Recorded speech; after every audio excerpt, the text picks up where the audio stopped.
اندھیری سنسان سڑک پر ہمنا پسینے سے شرابور اپنی عزت بچانے کے لیے بھاگ رہی تھی۔ اس کا سانس بری طرح پھول چکا تھا اور حلق میں کانٹے چبھ رہے تھے، لیکن وہ رک نہیں سکتی تھی۔ آج اس کی جان داؤ پر لگی تھی۔ پشت سے آتی بھاری بوٹوں کی آواز اور دو آدمیوں کی خوفناک قہقہے اندھیری رات کے سناٹے کو چیر رہی تھی۔ بھاگ لڑکی، کہاں تک بھاگے گی؟ ان میں سے ایک کی غلیظ آواز فضا میں گونجی۔ سڑک کے دونوں اطراف لگے لیمپ پوسٹ یا تو ٹوٹے ہوئے تھے یا مدھم پیلی روشنی اگل رہے تھے، جس کی وجہ سے ہر طرف لمبی لمبی بھیانک پرچھائیاں ناچ رہی تھیں۔ ہمنا نے خوف سے پیچھے مڑ کر دیکھا۔ اندھیرے میں ان دو آدمیوں کے حوالے تیزی سے اس کی طرف بڑھ رہے تھے۔ خوف کی ایک سرد لہر اس کی ریڑھ کی ہڈی میں دوڑ گئی۔ اس کا پاؤں سڑک پر پڑے ایک پتھر سے ٹکرایا اور وہ بری طرح لڑکھڑائی، لیکن گرتے گرتے خود کو سنبھالا اور دوبارہ پوری طاقت سے دوڑنے لگی۔ اس کا دل سینے سے باہر آنے کو تھا۔ آنکھوں کے سامنے اندھیرا چھا رہا تھا اور دماغ سن ہو چکا تھا، مگر وہ اپنی آخری سانس تک بھاگنا چاہتی تھی۔ سڑک کا یہ اندھیرا راستہ جیسے ختم ہونے کا نام ہی نہیں لے رہا تھا اور پیچھے لگے دو شکاری اب اس کے بالکل قریب پہنچ چکے تھے۔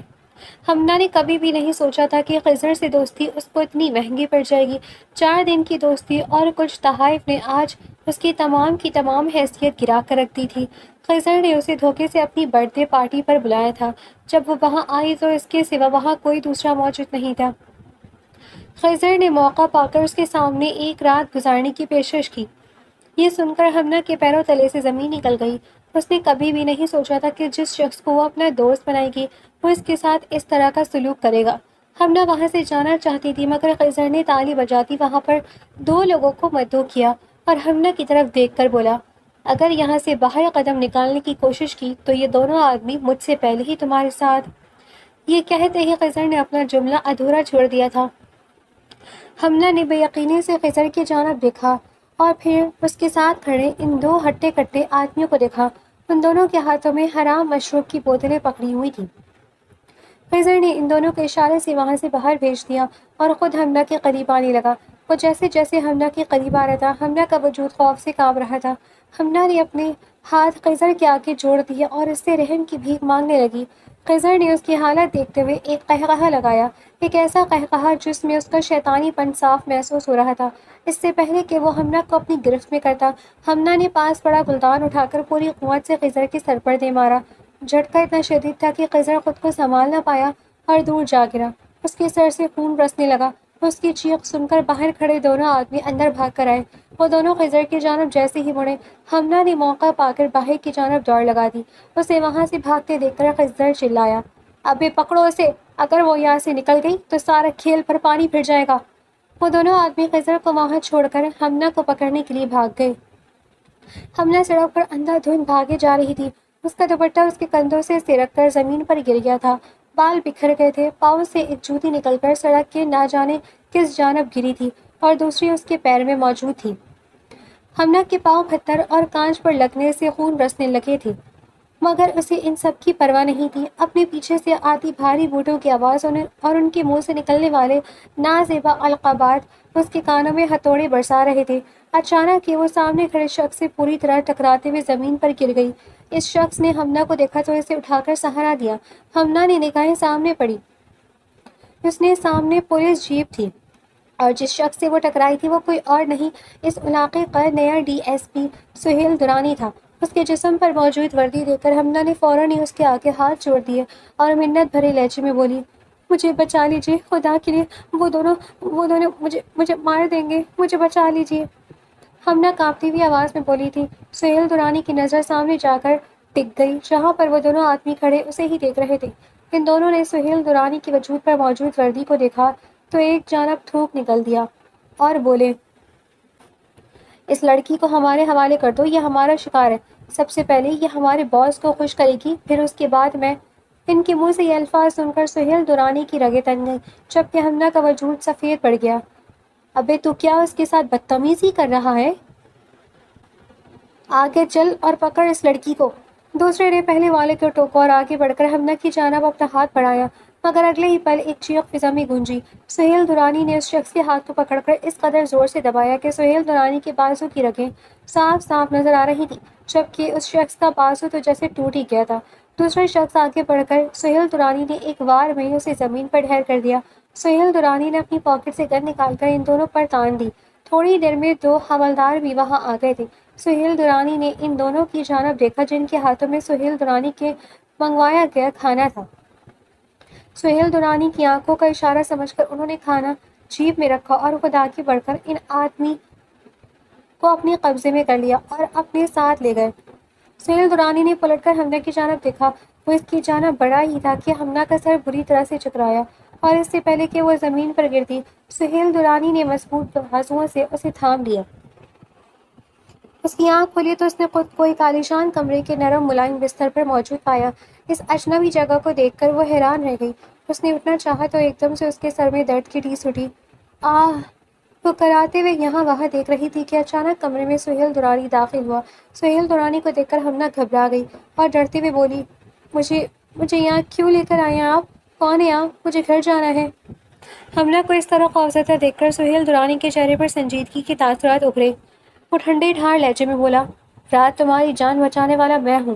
تم بے ہوش ہو گئی تھی، اسی لیے مجھے تمہیں مجبوراً اپنے گھر لانا پڑا۔ میں تمہارے گھر کے بارے میں نہیں جانتا، ورنہ تو میں تمہارے گھر ہی چھوڑاتا۔ اب مجھے بتاؤ کون ہو تم، اور وہ لڑکے کون تھے جو تمہارا پیچھا کر رہے تھے؟ لیکن آپ کون ہیں؟ سہیل درانی کی بات سن کر حمنہ نے ڈرتے ڈرتے کہا، جس پر سہیل درانی بولا، میں یہاں کا نیا ڈی ایس پی ہوں، سہیل درانی۔ سہیل درانی کی بات سن کر حمنہ نے سکون بھرا سانس لیا اور پھر آہستہ سے بولی، وہ میرا کالج فرینڈ تھا، مجھے لگا تھا شاید وہ ایک اچھا انسان ہے۔ وہ اکثر میری منع کرنے پر مجھے تحفے دیا کرتا تھا۔ پھر اس نے کہا اس کی سالگرہ ہے۔ میں نے بی اماں سے ضد کی کہ میں اس کی سالگرہ پر جانا چاہتی ہوں، وہاں سب آئیں گے۔ بی اماں نے بھی مجھے جانے دیا، مگر جب میں وہاں گئی وہاں کوئی بھی نہیں تھا اور اس نے چند تحائف کے بدلے مجھے ایک رات اپنے ساتھ گزارنے کا کہا۔ میں کبھی ایسا نہیں کر سکتی تھی، اس لیے میں نے ڈر کے مارے وہاں سے بھاگنے کی کوشش کی، مگر اس کے دو آدمی وہاں موجود تھے۔ پھر میں نے پاس پڑا گلدان اس کے سر پر دے مارا اور وہاں سے بھاگ گئی، مگر اس کے آدمی میرا پیچھا کرنے لگے۔ حمنہ کی بات سن کر سہیل درانی کی رگیں تن گئی۔ اسے بے حد غصہ آیا۔ اس نے حمنہ کی جانب دیکھا اور غصے سے دھاڑا، کیسے ماں باپ ہے تمہارے جو آدھی رات کو تمہیں ایک غیر مرد سے ملنے کے لیے باہر جانے دیا؟ کہاں ہے تمہارا باپ؟ بتاؤ مجھے، نمبر دو اس کا، میں ابھی اور اسی وقت بات کروں گا اس سے۔ ایک دم سے حمنہ کے چہرے کے تاثرات بدل گئے۔ اس کی آنکھوں میں غصہ امڑ آیا۔ اس نے نفرت سے سہیل درانی کی طرف دیکھا اور قدرے چیختی ہوئی بولی، نہیں ہے میرا کوئی باپ، اور نہ ہی میں جانتی ہوں کون ہے میرا باپ۔ برسوں پہلے وہ مجھے اور میری ماں کو چھوڑ کر چلا گیا۔ اس کی وجہ سے میری ماں مر گئی اور آپ کہہ رہے ہیں کہ آپ اس سے بات کریں گے؟ میں مر جاؤں گی مگر اس شخص کا نام بھی نہیں سننا پسند کروں گی، اور آپ مجھے جانے دیں یہاں سے۔ بی اماں میرے لیے پریشان ہو رہی ہوں گی، مجھے ان سے جا کر ملنا ہے۔ حمنہ نے بستر سے اٹھنا چاہا تھا مگر اس کا جسم اتنا زیادہ کمزور تھا کہ وہ اٹھ بھی نہیں پا رہی تھی۔ پاؤں پر موجود زخم ابھی تازہ تھے جس پر پٹی کی گئی تھی۔ حمنہ نے جیسے ہی اپنا قدم زمین پر رکھا کہ اچانک ایک دبی دبی چیخ اس کے حلق سے نکلی اور وہ واپس بیڈ پر بیٹھ سی گئی۔ اس کی نگاہیں اپنے پاؤں پر گئی تو اس کی آنکھوں سے آنسو بہہ نکلے۔ سہیل درانی خاموشی سے کمرے سے باہر چلا گیا جبکہ حمنہ بیڈ پر بیٹھی اپنے زخم پاؤں کو دیکھ رہی تھی۔ خضر غصے سے پاگل ہوا یہاں وہاں ٹہل رہا تھا۔ اس کے سر پر سفید پٹی بندھی تھی جس پر خون کا دھبا اب بھی واضح تھا۔ اس کے سامنے اس کے دونوں خاص آدمی سر جھکائے خوفزدہ کھڑے تھے۔ خضر نے اچانک مڑ کر میز پر پڑی شیشے کی سناخی دیوار پر دے ماری جو زوردار دھماکے سے چور چور ہو گئی۔ بچ گیا میں اس رات، ورنہ اس کمبخت لڑکی کی وجہ سے وہ پولیس والا مجھے اپنے ساتھ لے جاتا۔ اچھا ہوا جو میں وقت پر ہوش میں آ گیا اور وہاں سے اپنی جان بچا کر بھاگ نکلا، ورنہ وہ ڈی ایس پی میرا بھرکس نکال دیتا۔ خضر کی آنکھوں میں وحشت اور غصے کی سرخی اتری ہوئی تھی۔ اس نے اپنے آدمی کی طرف انگلی اٹھا کر گھبرائی ہوئی آواز میں مگر شفاف لہجے میں کہا، وہ لڑکی مجھے چاہیے، ہر حال میں چاہیے، چاہے مجھے اس کے لیے کچھ بھی کیوں نہ کرنا پڑے۔ اس نے خضر کے سر پر ہاتھ اٹھانے کی جرأت کی ہے، میں اس کی یہ اکڑ خاک میں ملا دوں گا، اور رہی بات اس D S P Sohail Durrani کی تو اسے بھی میں دیکھ لوں گا، وہ نہیں جانتا کہ اس نے کس کے شکار پر ہاتھ ڈالا ہے۔ اس کا شیطانی قہقہا کمرے کی دیواروں سے ٹکرا کر گونجا جس سے اس کا خطرناک اور بے رحم ہونا صاف ظاہر ہو رہا تھا۔ شہر کے مرکز پولیس اسٹیشن میں ایک ضعیف اور پریشان حال عورت بی اماں لرزتے قدموں کے ساتھ داخل ہوئیں۔ ان کا چہرہ آنسوؤں سے تر تھا اور ہاتھوں میں لرزش تھی۔ وہ ڈیوٹی پر موجود حوالدار کے سامنے ہاتھ جوڑ کر روتے ہوئے بولی، بابو، میری بچی، میری ہمنا رات سے گھر نہیں آئی، خدا کے لیے میری رپورٹ لکھ لو، میری جان نکل رہی ہے۔ ابھی حوالدار ان سے تفصیلات پوچھ ہی رہا تھا کہ اچانک باہر ایک گاڑی آ کر رکی۔ روب دار قدموں کی آواز گونجی اور D S P Sohail Durrani اپنی پوری ہیبت اور وردی کے روب کے ساتھ اسٹیشن کے اندر داخل ہوا۔ اسے دیکھ کر تمام عملہ فوراً الرٹ ہو کر کھڑا ہو گیا۔ سہیل درانی کی نظر بھی اماں پر پڑی، جو تھانے کے ماحول سے ڈری ذہمی ایک کونے میں کھڑی رو رہی تھی۔ سہیل کے دل میں ہمدردی جاگی۔ وہ ان کے قریب آیا اور دھیمے مگر باروب لہجے میں پوچھا، جی اماں، آپ یہاں کس لیے آئی ہیں؟ کیا تکلیف ہے آپ کو؟ بھی اماں نے روتے ہوئے سہیل کی طرف دیکھا اور بولی، بیٹا، میں یہاں اپنی جوان بیٹی کی گمشدگی کی رپورٹ لکھوانے آئی ہوں۔ رات گئی، ابھی تک اس کا کچھ پتہ نہیں چلا۔ سہیل نے سنجیدگی سے سر ہلایا اور ڈیوٹی آفیسر کی طرف دیکھ کر کہا، ٹھیک ہے اماں، آپ رپورٹ لکھوائیں، لیکن کیا آپ کے پاس اس کی کوئی تصویریں تاکہ ہم اسے ڈھونڈ سکیں؟ بھی اماں نے کانپتے ہاتھوں سے اپنے دوپٹے کے پلوں میں بندھی ایک پرانی تصویر نکالی اور سہیل درانی کی طرف بڑھا دی۔ سہیل درانی نے جیسے ہی تصویر پر نظر ڈالی، اس کے پیروں تلے سے زمین نکل گئی۔ تصویر میں مسکراتی ہوئی لڑکی کوئی اور نہیں بلکہ وہی ہمنا تھی، جو اس وقت خود سہیل درانی کے گھر کے کمرے میں زخمی حالت میں موجود تھی۔ سہیل نے فوراً اپنے جذبات پر قابو پایا اور ڈیوٹی حوالدار کو ہاتھ کے اشارے سے منع کرتے ہوئے کہا، اس کیس کی فائل ابھی بند رکھو، رپورٹ لکھنے کی ضرورت نہیں ہے۔ بھی اماں یہ سن کر گھبرا گئی، مگر بیٹا، سہیل نے نرمی سے ان کے کندھے پر ہاتھ رکھا اور بولا، اماں آپ پریشان نہ ہو، آپ کی بیٹی بالکل صحیح سلامت اور میرے پاس ہے، آپ میرے ساتھ چلیں۔ بھی اماں نے حیرت اور شکر گزاری سے سہیل کو دیکھا، جو انہیں عزت کے ساتھ اپنی گاڑی کی طرف لے جا رہا تھا۔ سہیل درانی کے گھر کے اسی عالیشان کمرے میں ہمنا بستر پر اکیلی بیٹھی تھی۔ کمرے کی فضا اداسی میں ڈوبی ہوئی تھی۔ بستر کے پاس رکھی میز پر کھانے کی ٹرے سجی تھی، مگر کھانا اب بالکل ٹھنڈا ہو چکا تھا۔ ہمنا نے کھانے کو ہاتھ تک نہیں لگایا تھا۔ اس کے دونوں پاؤں پر سفید پٹیاں بندھی ہوئی تھیں، جن پر ہلکے خون کے نشانات ابھرے آئے تھے۔ وہ گمسم سی بیٹھی اپنے خالی ہاتھوں کو دیکھ رہی تھی اور اس کی آنکھوں سے خاموش آنسو بہہ کر بستر کی چادر پر گر رہے تھے۔ اسے اپنی بے بسی اور قسمت پر رونا آ رہا تھا کہ اچانک کمرے کا دروازہ کھلا۔ سہیل درانی کمرے میں داخل ہوا۔ اس کے پیچھے ہی اماں بھی موجود تھیں۔ جیسے ہی سہیل کی نظر ٹھنڈے ہوئے کھانے پر پڑی، اس کے چہرے پر شدید غصے کے تاثرات ابھر آئے۔ وہ ہمنا کی اس لاپرواہی پر دھارنے ہی والا تھا کہ اس کے پیچھے سے بھی اماں تڑپ کر آگے بڑھی۔ ہمنا میری بچی! بھی اماں کی ممتا بھری چیخ کمرے میں گونجی۔ ہمنا نے چونک کر اوپر دیکھا۔ بھی اماں کو اپنے سامنے پا کر اس کا سارا ضبط ٹوٹ گیا۔ وہ بستر پر ہی گھٹنوں کے بل کھڑی ہو گئی۔ بھی اماں نے تڑپ کر اسے اپنے سینے سے لگا لیا۔ دونوں ایک دوسرے کی باہوں میں بھر کر زار و قطار رو رہی تھیں۔ بھی اماں، میں مر جاتی بھی اماں، وہ لوگ بہت برے تھے۔ ہمنا بھی اماں کے سینے میں منہ چھپا کر ہچکیوں سے روتے ہوئے بولے جا رہی تھی۔ بھی اماں اس کے سر پر، اس کے چہرے پر چوم رہی تھی اور بولی، شکر ہے مولا کا، میری بچی صحیح سلامت ہے، میں تو جی ہی نہیں پاتی تیرے بغیر۔ سہیل درانی خاموشی سے ایک طرف کھڑا یہ انتہائی جاندار اور رقت آمیز منظر دیکھ رہا تھا، جہاں ایک ماں اور بیٹی کا تڑپتا ہوا دل ایک دوسرے سے مل رہا تھا۔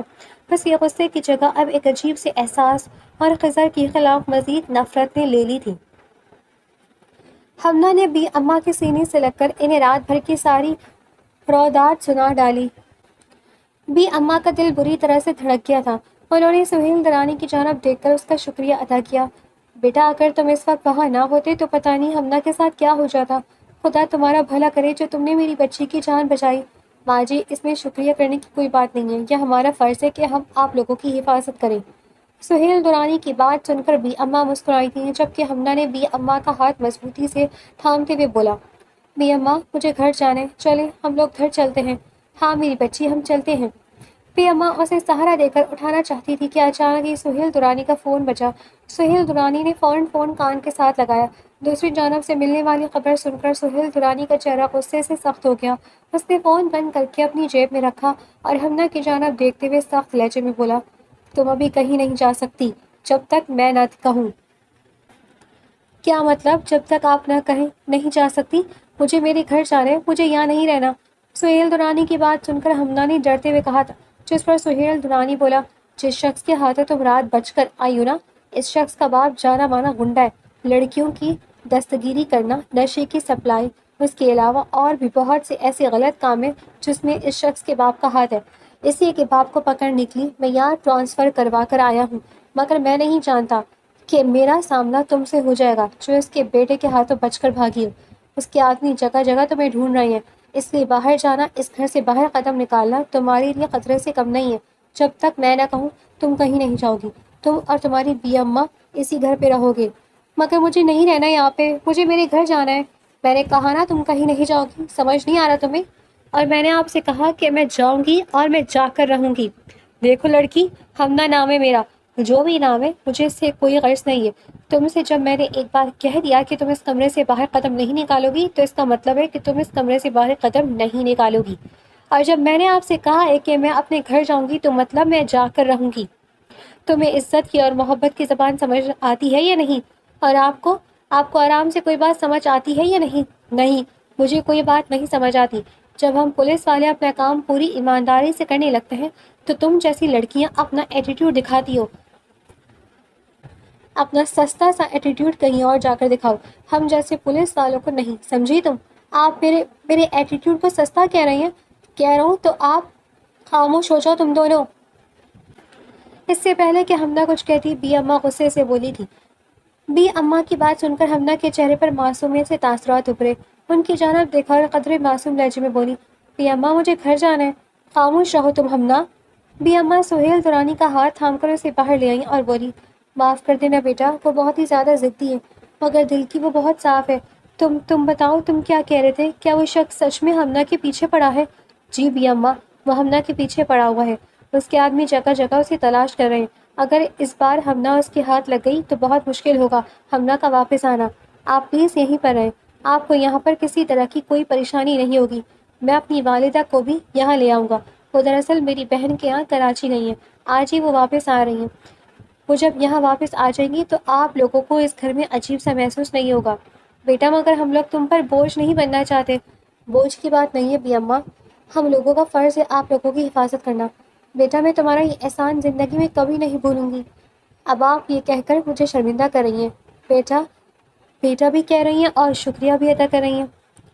کیا کسی ماں کو دیکھا ہے اپنے بیٹے کا اس طرح سے شکریہ ادا کرتے ہوئے؟ بی اماں کی آنکھوں میں جذبات کے مارے آنسو امڑ آئے تھے۔ پھر اچانک سہیل درانی بولا، بی اماں یہ لڑکی صبح سے بہت ہی زیادہ ضد کر رہی ہے۔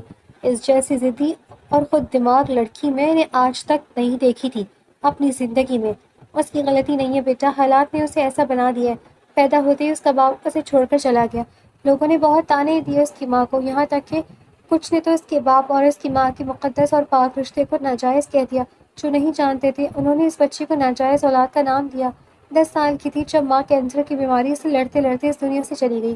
تبھی سے اس نے خود کو بالکل اخروٹ کی طرح سخت کر دیا ہے، اوپر سے سخت، اندر سے نرم اور میٹھی۔ بی اماں افسوس سے کہتے ہوئے کمرے سے چلی گئیں، جبکہ سہیل درانی نے ایک نرم نگاہ حمدہ پر ڈالی تھی جو کہ بی اماں کے ساتھ گھر جانے کی ضد کر رہی تھی۔ سہیل درانی کے چہرے پر ہلکی سی مسکراہٹ آئی جو جلدی اس کی سخت گری کے پیچھے چھپ سی گئی تھی اور وہ وہاں سے چلا گیا تھا۔ ایئرپورٹ کا لاؤنج مسافروں اور ان کے پیاروں کی رش سے کھچا کھچ بھرا ہوا تھا، جہاں پر ہر طرف گہما گہمی تھی۔ سہیل درانی جو اس وقت کسی سخت گیر ڈی ایس پی کی بجائے صرف ایک منتظر بیٹا دکھائی دے رہا تھا، سول کپڑوں میں ملبوس، بے چینی سے بار بار اپنی کلائی پر بندھی گھڑی دیکھ رہا تھا۔ اس کے ہاتھ میں اس کی والدہ کے پسندیدہ سفید گلابوں کا ایک چھوٹا سا گلدستہ تھا۔ اچانک انٹرنیشنل ارائیول کے بنے ہوئے بڑے شیشے کے دروازے کھلے اور وہ چہرہ سامنے آیا جس کا وہ اتنی دیر سے انتظار کر رہا تھا۔ بیگم کلثوم اپنے پروقار اور پرسکون انداز میں ہاتھ میں ایک چھوٹا سا ہینڈ بیگ تھامے باہر نکل رہی تھیں۔ جیسے ہی ان کی نظر اپنے قداور وجیح بیٹے پر پڑی، ان کے تھکے ہوئے چہرے پر دنیا جہاں کی رونق اور ایک خوبصورت مسکراہٹ بکھر گئی۔ امی! سہیل کے لبوں سے ایک دھیمی سی پکار نکلی۔ وہ تیز قدم اٹھاتا وہ ان کی طرف بڑھا۔ بیگم کلثوم نے آگے بڑھ کر اپنی باہیں پھیلائی اور سہیل نے جھک کر اپنی ماں کو دنیا سے بے خبر ہو کر گلے سے لگا لیا۔ بیگم کلثوم کا سر اس کے چوڑے سینے تک آ رہا تھا۔ انہوں نے دلجوئی سے اپنے بیٹے کی پشت کو تھپتھپایا اور پھر الگ ہو کر اس کے دونوں گالوں کو اپنے ہاتھوں کے پیالے میں بھر لیا۔ میرا بچہ کتنا کمزور ہو گیا تو، شہر کیا بدلا، تو نے تو اپنی دیکھ بھال کرنا ہی چھوڑ دی۔ انہوں نے محبت بھری جھڑکی دیتے ہوئے سہیل کی آنکھوں میں جھانکا جہاں اس وقت دنیا بھر کا سکون اتر آیا تھا۔ سہیل نے مسکرا کر اپنی ماں کے ہاتھ کو چومی اور گلاب کا گلدستہ ان کی طرف بڑھاتے ہوئے دھیمے لہجے میں بولا، آپ کے بغیر گھر گھر کہاں لگتا ہے امی؟ اب آپ آ گئی ہیں تو سب ٹھیک ہو جائے گا۔ بیگم کلثوم نے پھولوں کو سونگھا اور ان کی آنکھیں خوشی سے چمک اٹھی۔ آج بھی یاد ہے میرے لاڈلے کو کہ اس کی ماں کو کیا پسند ہے؟ آپ کی ہر پسند یاد ہے مجھے، سہیل نے مسکرا کر کہا اور ان کا بیگ اپنے مضبوط ہاتھوں میں تھامتے ہوئے دوسرا ہاتھ ان کی کمر کے پیچھے رکھے انہیں مڑنے کا راستہ دیا تاکہ وہ رش سے بچ کر نکل سکیں۔ وہ دونوں ماں بیٹے ہنستے مسکراتے اور ایک دوسرے کا حال احوال پوچھتے ہوئے ایئرپورٹ کے پارکنگ ایریا کی طرف بڑھ گئے جہاں گاڑی ان کا انتظار کر رہی تھی۔ سہیل نے بہت خوبصورت سے اور بہت محبت سے امی کے لیے گاڑی کا دروازہ کھولا، انہیں بٹھایا اور خود ڈرائیونگ سیٹ پر بیٹھ کر گاڑی کو اپنے گھر کی طرف بڑھا دیا، وہ گھر جہاں اب ان دونوں کے علاوہ دو اور وجود بھی ان کے منتظر تھے۔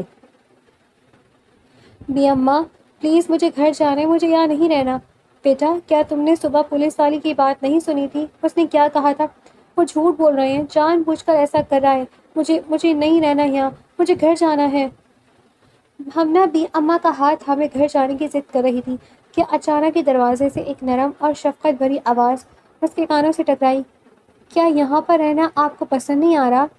بی اماں اور ہمنا کی نگاہیں دروازے کی جانب اٹھی جہاں پر نفیس سی عورت چہرے پر مسکراہٹ سجائے کھڑی تھی۔ بی اماں انہیں دیکھ کر ہلکا سا مسکرائیں، مگر جیسے ہی بیگم کلثوم کی نگاہیں ہمنا کی جانب اٹھی ان کے چہرے پر عجیب سے تاثرات آئے۔ ہمنا کی آنکھیں، اس کے چہرے کے ہاؤ بہاؤ اور اس کے وجود میں موجود کشش انہیں کسی کا احساس دلا رہے تھے۔ انہیں اس طرح سے کھویا ہوا دیکھ کر سہیل درانی نے اپنی ماں کو پکارا۔ ماں؟ ہاں تمہیں کیا کہہ رہی تھی؟ کیا بات ہے، آپ کو یہاں پر اچھا نہیں لگا؟ امی یہ میری ماں ہے، اور ماں یہ بی اماں ہے، اور یہ ہے وہ لڑکی جس کے بارے میں نے آپ کو بتایا تھا۔ سہیل نے فوراً ہی اپنی ماں سے ان دونوں کو متعارف کروایا تھا۔ بی اماں نے آگے بڑھ کر مسکرا کر بیگم کلثوم سے سلام دعا کی تھی، جبکہ ہمنا کے چہرے پر ناراضگی کے صاف صاف آثار نظر آ رہے تھے۔ ایسی بات نہیں ہے، یہ بہت ہی بڑے انسان ہیں، انہوں نے مجھے صبح سے بہت مرتبہ ڈانٹ دیا ہے اور اسی لیے میں یہاں نہیں رہنا چاہتی، اور ویسے بھی میں ان کی ذمہ داری نہیں ہوں، میں اپنی ذمہ داریاں خود اٹھا سکتی ہوں، مجھے نہیں رہنا یہاں۔ اور جب میں تم سے کہہ چکا ہوں کہ تم یہاں سے کہیں نہیں جاؤ گی تو پھر باہر وہ شخص پاگلوں کی طرح تمہیں تلاش کر رہا ہے، تم اس کے ہاتھ لگ گئی نا تو وہ تمہیں ایسی جگہ پر غائب کر دے گا کہ تم چاہ کر بھی اس کے جنگل سے نہیں نکل سکو گی۔ سمجھ نہیں آتی ہے تمہیں میری بات؟ اب کی بار سہیل درانی کا غصہ آپے سے باہر ہوا تھا اور وہ قدرے چیختے ہوئے بولا تھا۔ ہمنا نے بے یقینی سے اس کی جانب دیکھا تھا اور پھر گھٹنوں کے بل بستر پر بیٹھتے ہوئے اس کے برابر ہونے کی کوشش کی تھی اور غصے سے بولی تھی، یہ آواز اب میرے سامنے اونچی مت کیجیے گا، ورنہ اونچی آوازوں کو نیچے کرنا مجھے اچھے سے آتا ہے۔ اچھا اگر تمہیں اتنا ہی آتا ہے تو پھر اس رات اس آدمی سے بچ کر بھاگ کیوں رہی تھی؟ منہ کیوں نہیں توڑ دیا تم نے اس کا؟ توڑ دیتی اس کا منہ اگر وہ دونوں آدمی اس وقت نشے میں دھت میرے سامنے نہ کھڑے ہوتے۔ سمجھتے کیا ہیں آپ اپنے آپ کو؟ لڑنا آتا ہے، مجھے بھی آتا ہے۔ او ہو مائی گڈنس، یہ چھوٹی سی چپکلی لڑنا بھی جانتی ہے۔ آپ مجھے چپکلی کہہ رہے ہیں، میری تذلیل کر رہی ہیں؟ اچھا، اور جو تم بار بار میرے سامنے زبان چلا کر میری تذلیل کر رہی ہو اس کا کیا؟ پولیس والا ہوں میں، کوئی تمہارا ملازم یا تمہارا باڈی گارڈ نہیں ہوں جو تمہاری اتنی تعدیر سہتا رہوں گا۔ معراج سے تمہیں یہاں پر لے کر آیا ہوں، تمہاری اتنی دیکھ بھال کی ہے میں نے، تمہیں ڈاکٹر سے علاج کروایا، اپنی ملازمہ کو کہہ کر تمہاری دیکھ بھال کروائی، ہر طرح کا تمہارا خیال رکھا، اور تم بدلے میں کیا صلہ دے رہی ہو؟ منہ پھٹ کہیں کی، منہ پھٹ ہوں گے آپ، چپکلے ہوں گے آپ، مجھے اس طرح کے الفاظ سے پکارنے کی ضرورت نہیں ہے آپ کو۔ ماں میں اپنے آفس جا رہا ہوں، اس لڑکی کے منہ لگنا مجھے بالکل بھی پسند نہیں، اگر یہ ایک بار پھر سے کہے نا یہاں سے جانا ہے تو اسے اٹھا کر پھینک دیجیے گا گھر سے باہر، ضرورت نہیں اسے یہاں پر رکھنے کی۔ سہیل درانی غصے سے کہتا ہوا وہاں سے جا چکا تھا جبکہ ہمنا حیرت سے منہ کھولے اسے دیکھ رہی تھی۔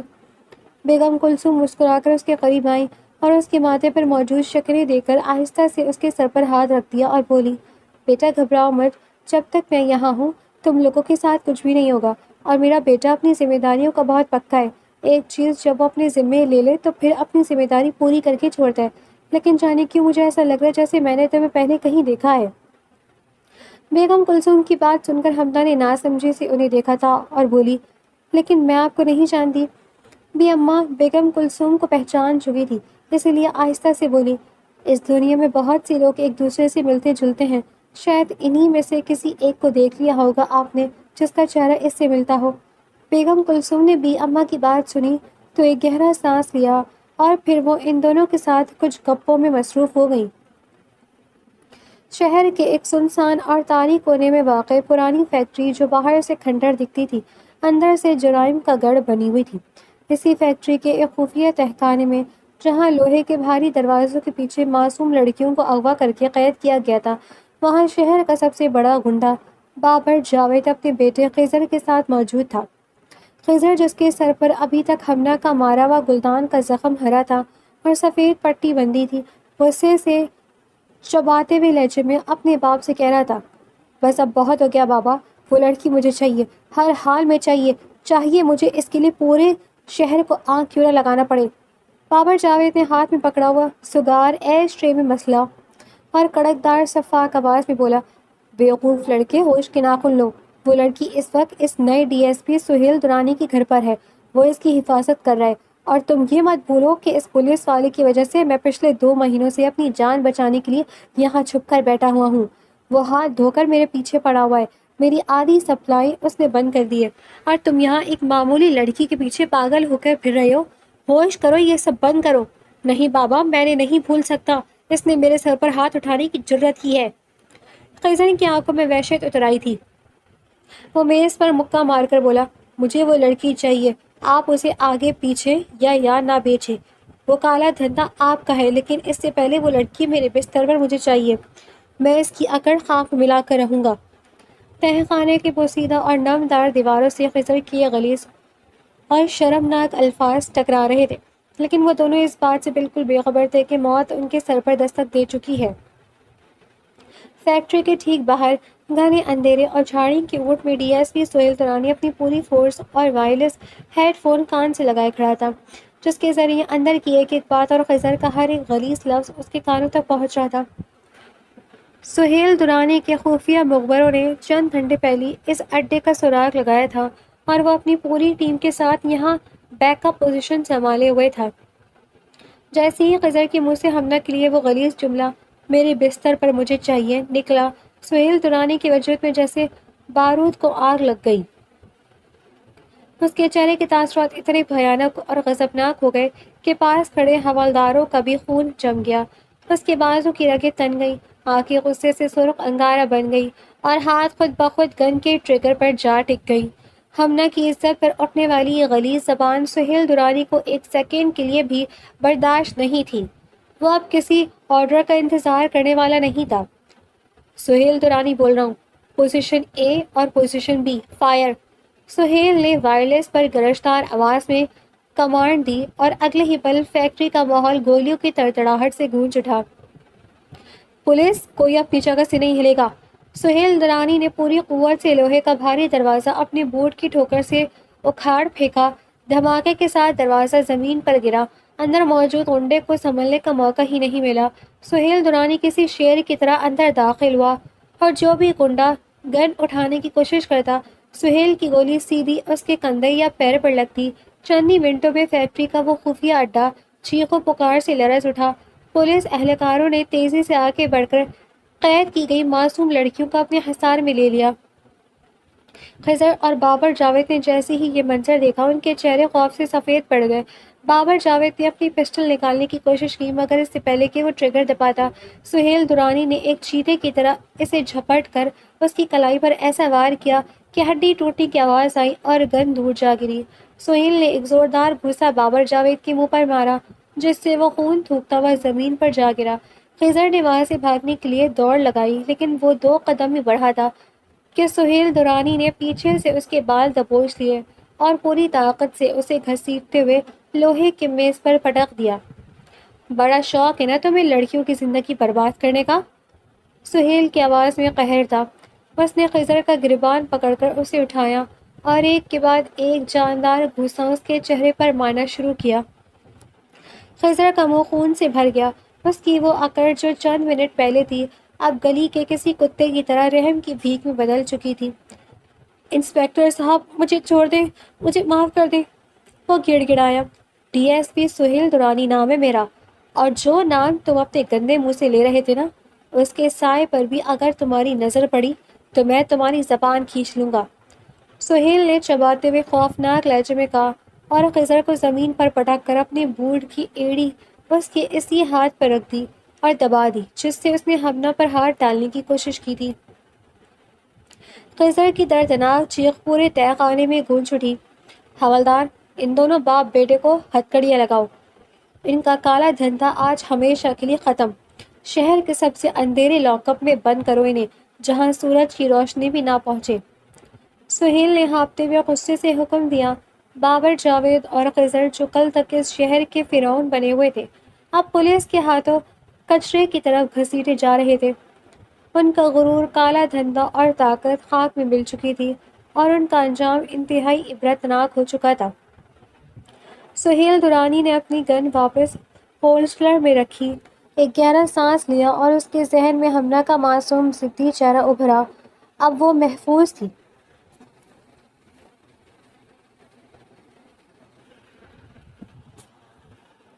کمرے میں بی اماں اور بیگم کلثوم اکیلی بیٹھی تھی، جبکہ ہمنا لاؤنج میں آنے کے لیے دھیرے دھیرے قدم بڑھا رہی تھی۔ بیگم کلثوم نے چائے کا کپ میز پر رکھتے ہوئے گہرا سانس لیا۔ بی اماں، جانے کیوں جب بھی میں اس لڑکی کو دیکھتی ہوں مجھے ایسا لگتا ہے جیسے میں نے اسے کہیں دیکھا ہے۔ میری نظریں اس کے چہرے سے ہٹتی ہی نہیں ہیں۔ بی اماں کے چہرے پر اچانک ایک تلخ مسکراہٹ ابھری، ان کے لہجے میں برسوں کا جمع غصہ اور نفرت نمایاں ہوئی۔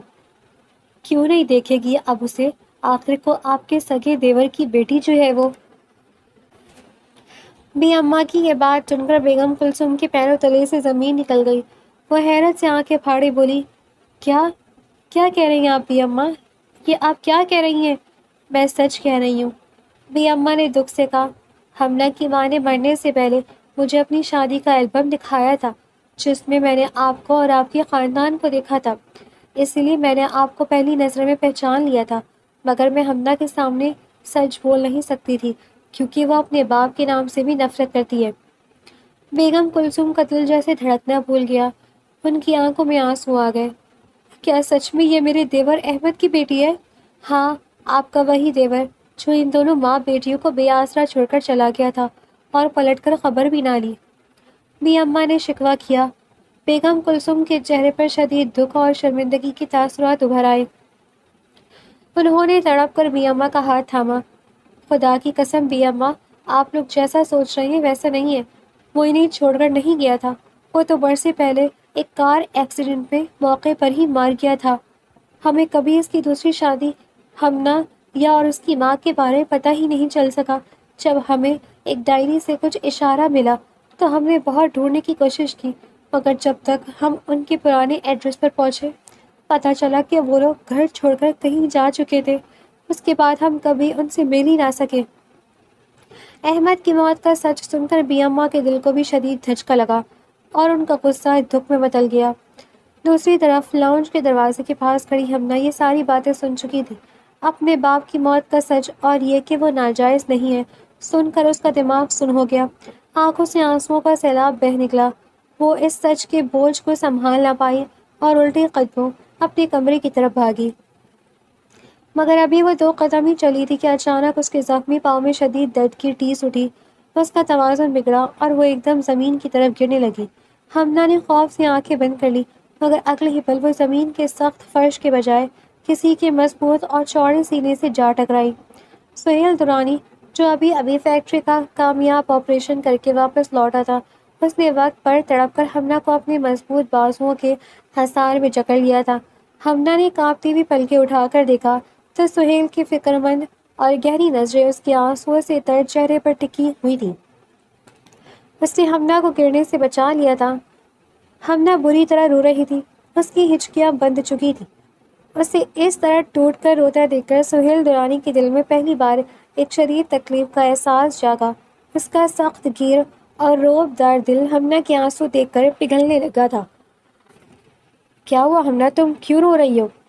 سہیل نے انتہائی دھیمے اور فکر مند لہجے میں پوچھا، مگر ہمنا نے کوئی جواب نہیں دیا، وہ بس روئی جا رہی تھی۔ سہیل نے نرمی سے اسے سہارا دیا اور لنگڑاتی ہوئی ہمنا کو اس کے کمرے میں لے جا کر بستر پر بٹھایا۔ اس نے سوچا شاید ہمنا ابھی تک خضر کے خوف سے باہر نہیں نکل پائی۔ وہ اس کے سامنے گھٹنوں کے بل بیٹھا اور تسلی دیتے ہوئے بولا، گھبراؤ مت ہمنا، تم اب بالکل محفوظ ہو، وہ دونوں باپ بیٹے پکڑے جا چکے ہیں، آخر ہماری 2 مہینوں کی محنت رنگ لے آئی ہے۔ اب وہ کبھی تمہاری طرف آنکھ اٹھا کر بھی نہیں دیکھ سکیں گے۔ مگر حمنا پر جیسے اس بات کا کوئی اثر نہیں ہوا۔ وہ مسلسل روئی جا رہی تھی اور اس کے آنسو رکنے کا نام نہیں لے رہے تھے۔ اسے اس قدر قرب میں دیکھ کر سہیل نے رہا نہ گیا۔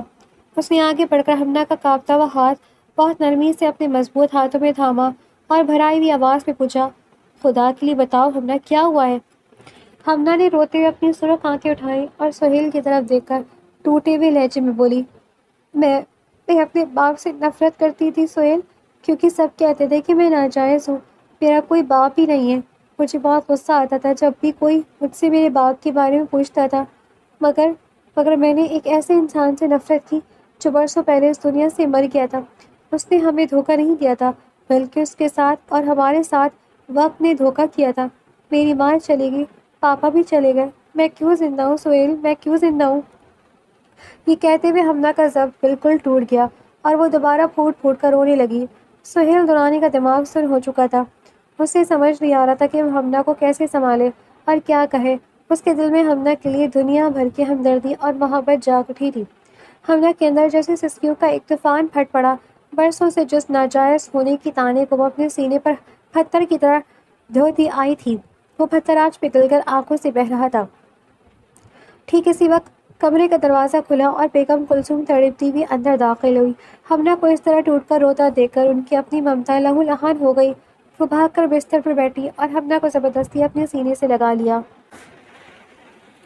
میری بچی، میری جان، مت رو، خدا کے لیے مت رو۔ بیگم کلثوم کے اپنے آنسو حمنا کے بالوں میں گر رہے تھے۔ حمنا نے تڑپ کر ان کا گریبان اپنے ہاتھوں میں دبوچا۔ اس کا پورا وجود کانپ رہا۔ تائی امی، لوگ مجھے ناجائز کہتے تھے۔ گلی کے آوارہ لڑکے میری طرف دیکھ کر تالیاں بجاتے تھے، کہتے تھے اس کا تو باپ ہی کوئی نہیں ہے۔ تائی امی، میری ماں نے گھٹ گھٹ کر جان دے دی، لیکن کسی نے ہم پر یقین نہیں کیا۔ کاش پاپا نے ایک بار، صرف ایک بار مڑ کر ہمیں دیکھ لیا ہوتا۔ کیوں چھوڑ گئے وہ ہمیں اس ظالم دنیا کی رحم و کرم پر؟ حمنا کا ایک ایک لفظ سہیل درانی کے دل پر تیر کی طرح لگ رہا تھا، جو خاموشی سے ان کے پاس کھڑا اپنی زندگی کی سب سے بڑی سچائی کا سامنا کر رہا تھا۔ اس کی مٹھیاں بھیج گئیں اور آنکھیں سرخ ہو گئیں۔ بیگم کلثوم نے حمنا کا چہرہ اپنے ہاتھوں کے پیالے میں بھرا اور اس کے ماتھے کو چومتے ہوئے رو کر بولی، نہیں میری بچی، ایسا مت کہو۔ تمہارا باپ بہت غیرت مند انسان تھا، وہ تمہیں کبھی تنہا نہیں چھوڑتا۔ وہ تو ایک حادثے میں ہم سے چھن گیا۔ قصور اس کا نہیں، ہمارا تھا حمنا، ہماری قسمت کا تھا۔ خدا کی قسم، اگر ہمیں ذرا سی بھی بھنک ہوتی کہ چچا احمد کی کوئی نشانی اس دنیا میں موجود ہے تو میں خود تمہیں پلکوں پر بٹھا کر اس گھر میں لاتی۔ معاف کر دو اپنی تائی کو میری جان، ہمیں معاف کر دو۔ حمنا نے جب تائی امی کی آنکھوں میں اپنے لیے وہ سچا پچھتاوا اور بے پناہ محبت دیکھی تو برسوں سے باپ کی طرف سے ملا ہوا زخم جیسے ایک پل میں بھر گیا۔ اس نے روتے ہوئے بیگم کلثوم کے گلے میں اپنی باہیں ڈال دی اور اپنا سر ان کے سینے میں چھپا لیا۔ برسوں بعد آج حمنا کو احساس ہوا تھا کہ وہ اس دنیا میں اکیلی یا لاوارث نہیں ہے۔ اس کا بھی ایک خاندان ہے، اس کی بھی ایک تائی ہے اور اس کی حفاظت کے لیے سہیل درانی جیسا ایک مضبوط انسان ہمیشہ کے لیے موجود ہے۔ بیگم کلثوم نے محبت سے اس کے بکھرے بال سمیٹے، اس کے آنسو پوچھے اور پیار سے تھپ تھپاتے ہوئے اسے اپنی گود میں سلا دیا۔ حمنا جو رات بھر کی تھکی ہوئی تھی اور سچائی جان کر نڈھال ہو چکی تھی، تائی کی ممتا بھری گود میں جاتے ہی تھوڑی دیر میں پرسکون ہو کر سو گئی۔ جب حمنا سو گئی تو بیگم کلثوم دھیرے سے اٹھی اور بیاماں کے ساتھ واپس لاؤنج میں آ گئی۔ سہیل درانی بھی ان کے پیچھے پیچھے باہر آیا۔ وہ اب تک حیرت کے جھٹکے سے باہر نہیں نکل پایا تھا۔ اس نے اپنی ماں کی طرف دیکھا اور الجھن بھرے لہجے میں پوچھا، امی یہ سب کیا ہے؟ یہ حمنا کون ہے اور آپ نے اسے اپنی بیٹی اور خود کو اس کی تائی کیوں کہا؟ بیگم کلثوم نے محبت اور فخر سے اپنے وجیح بیٹے کی طرف دیکھا۔ ان کی آنکھوں میں خوشی کے آنسو چمک رہے تھے۔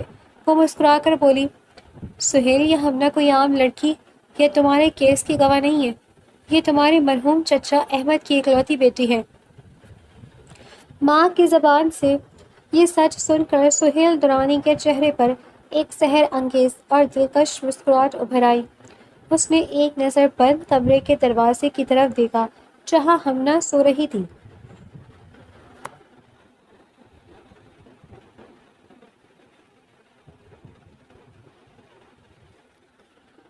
سہیل درانی کے گھر میں ہمنا اور بے اماں کو رہتے ہوئے 1 مہینہ بیت چکا تھا۔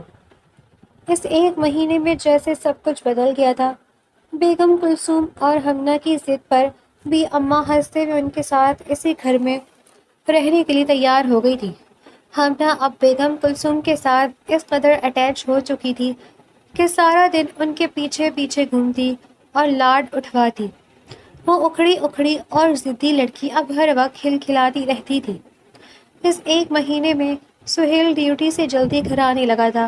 وہ چھپ چھپ کر ہمنا کو دیکھتا تھا اور ہمنا بھی اس کے لیے چائے بناتی تھی۔ ان دونوں کی نزدیکیاں بڑھنے لگی تھی۔ سہیل درانی کو ہمنا بہت پیاری اور اپنی اپنی سی لگنے لگی تھی۔ شام کا وقت تھا، آسمان پر نارنجی اور گلابی رنگ بکھرے ہوئے تھے۔ ہمنا لاؤنج سے متصل بڑی بالکنی میں کھڑی کھلی ہوا کا لطف لے رہی تھی۔ اس نے ہلکے گلابی رنگ کا خوبصورت لباس پہن رکھا تھا۔ بال کھلے تھے جو ہوا کے دوش پر اڑ رہے تھے اور کچھ آوارہ لٹیں اس کے گورے چہرے کو چھو رہی تھی۔ وہ اس وقت کسی اپسرا سے کم نہیں لگ رہی تھی۔ اچانک اس کے پیچھے کسی کے بھاری اور مانوس قدموں کی آہٹ ہوئی۔ ہمنا نے مڑنا چاہا لیکن اس سے پہلے ہی سہیل درانی بالکل اس کے پیچھے آ کر کھڑا ہو گیا۔ دونوں کے درمیان فاصلہ نہ ہونے کے برابر تھا۔ سہیل سول کپڑوں میں ملبوس تھا اور اس کے وجود سے اٹھنے والی مردانہ عطر کی خوشبو نے ہمنا کے حواسوں کو جکڑ لیا۔ ہوا کا ایک تیز جھونکا آیا تو ہمنا کے بکھرے بال اڑ کر سہیل کے چہرے اور شانوں پر آ گرے۔ سہیل نے گہرا سانس لیا اور ان کے بالوں کی خوشبو کو اپنے اندر اتارا۔ ہمنا کا دل سینے میں جیسے ہتھوڑے برسانے لگا۔ اس کے چہرے پر حیا کی گہری سرخی دوڑ گئی اور وہ نظریں جھکا گئی۔ سہیل نے بہت نرمی سے اپنا ہاتھ آگے بڑھایا اور ہمنا کے چہرے پر آتی لٹوں کو اپنی انگلیوں کے پوروں سے سمیٹ کر اس کے کان کے پیچھے اڑسا۔ اس کے لمس سے ہمنا کا پورا وجود کانپ اٹھا۔ سہیل کا جھکا اور اس کے چہرے کے بالکل قریب آ کر اپنی گہری سحر انگیز آواز میں بولا، کیا تم میری بیوی بنو گی ہمنا؟ یہ اچانک اور سیدھا سوال سن کر ہمنا نے حیرت اور بے یقینی سے اپنی بڑی بڑی مخمور آنکھیں اٹھائیں اور سہیل کی طرف دیکھا۔ اس کی دھڑکنیں جیسے رکنے لگی تھیں۔ سہیل کے چہرے پر دنیا بھر کی محبت اور سنجیدگی تھی۔ اس نے ہمنا کی اس حیرت کو دیکھا تو دلکش انداز میں مسکرایا اور اس کے دونوں نازک ہاتھ اپنے مضبوط ہاتھوں میں تھام لیے۔ وہ ہمنا کی آنکھوں میں دیکھتے ہوئے اعتراف محبت کرنے لگا، میں تمہیں بہت پسند کرنے لگا ہوں ہمنا۔ تم وہ پہلی اور آخری لڑکی ہو جس نے اس سخت گیر DSP کے دل پر دستک دی ہے۔ میں اپنی پوری زندگی تمہاری ناز نخرے اٹھاتے ہوئے گزارنا چاہتا ہوں۔ بولو نا، کیا تم میری شریک حیات بنو گی؟ ہمنا نے سہیل کی آنکھوں میں اپنے لیے سچی تڑپ اور بے پناہ محبت دیکھی تو اس کی آنکھوں میں خوشی کے آنسو چمک اٹھے۔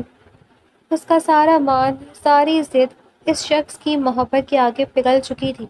وہ کچھ بول نہ سکی، بس اس نے شرما کر اپنا سر سہیل کے چوڑے اور محفوظ سینے پر ٹکایا اور جذبات میں سر ہلا دیا۔ سہیل کے چہرے پر ایک فاتحانہ اور بے حد خوبصورت مسکراہٹ ابھری۔ اس نے ہمنا کے ہاتھوں کو اٹھا کر اپنے لبوں سے لگایا اور اس کی نرم ہتھیلیوں پر محبت بھرا لمس چھوڑا۔ پھر اس نے ہمنا کو مزید اپنے قریب کیا اور جھک کر بہت ہی شدت جذبات کے ساتھ اس نے اپنے لب ہمنا کے ماتھے پر رکھ دیے، جیسے وہ خدا کا شکر ادا کر رہا ہو جس نے اس گلاب جیسی لڑکی کو ہمیشہ کے لیے اس کا مقدر بنا دیا تھا۔ ہمنا شرم سے بالکل لال ہو چکی تھی اور اس کے چہرے پر حیا کی جو مسکراہٹ تھی وہ اس بات کی گواہی تھی کہ اب ان دونوں کی زندگی میں صرف اور صرف خوشیاں اور محبت کے رنگ باقی رہ گئے تھے۔